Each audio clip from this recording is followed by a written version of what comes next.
those SALN that was, or that we want to specifically pinpoint that have material misdeclaration or untruthful declaration was never attached in the first place We are in the not complaint. yet on that, Honorable Garbin.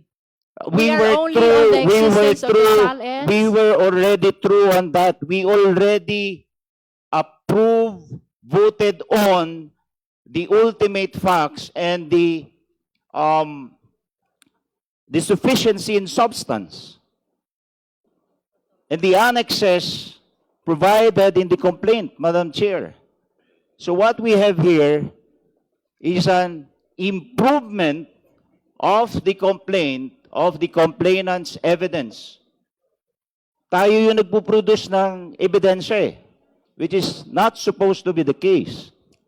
With all due respect, Honorable Garbin, the issuance of the subpoena is not for the purpose of adding, supplementing, or correcting whatever appears in the complaint. The purpose of the issuance of subpoena is to test whether the complaint is sufficient already for the existence of probable cause.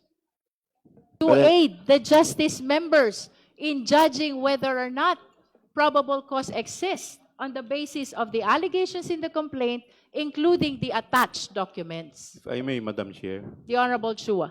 Thank you, Madam Chair. Madam Chair, let me walk you through Section 7 of our Rules of Procedure in Impeachment Proceedings. Sabi po dito,